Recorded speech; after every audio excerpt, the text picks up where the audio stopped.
Kiffin makes it official. He's headed to LSU. I'm Jason Page with this Sports Wrap Short. Hey, if you're not already doing so, a reminder, make sure to like, follow, and subscribe. It does us a big favor. We're trying to grow this thing out with great daily content around the biggest stories and biggest games in sports and on TV. Check your local affiliates for Sports Wrap. All right, Lane Kiffin decides to bolt for LSU. He had been hoping to finish the season in any capacity for this college football playoff, but Keith Carter, the athletic director at Ole Miss, decided that's not going to be the case. You're going to coach against one of our rivals. You're going to coach for one of our rivals. You're not finishing the season for us.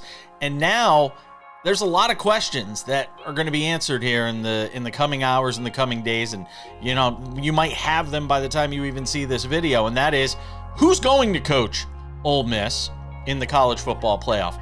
Are they going to be punished by the College Football Playoff Selection Committee because of the fact that Lane Kiffin is no longer the head coach? How much of the staff is he going to poach away from Ole Miss and take to LSU, leaving the cupboard bare for this college football playoff? This is an ugly situation. It could have been handled differently. The rules and the way college football is situated right now has a lot to do with why this is playing out the way it is. National Signing Day has a lot to do with why this is playing out the way that it is. Ole Miss and Keith Carter, the athletic director, he has a lot to do with why this is playing out the way that it is. But it all still boils down to one man, and that man is Lane Kiffin, who dragged this thing out here over the last couple of days. And I suspect the reason it dragged out was him trying to politic for the idea that he should be able to coach the team for the rest of the season. And that might be where Keith Carter got it wrong. It's all about the kids at the end of the day.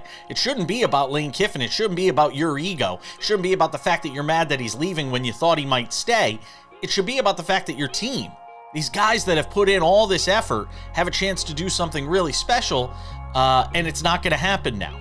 Or it doesn't look like it's going to happen unless something unforeseen happens and they go on and win a national championship without the guy that led them the entire season and the entire staff that led them the entire season. I want to know what you think on a number of things. One, was Lane Kiffin wrong to leave? Two, should Keith Carter have decided to let him coach for the remainder of the season? And three, should the College Football Playoff Selection Committee punish Ole Miss for the fact that they don't have their head coach and probably a lot of their coaching staff? Let me know in the comments below. Make sure to like, follow, and subscribe, and watch us on TV with Sports Wrap with Jason Page. I'm Jason Page. That's your Sports Wrap Short.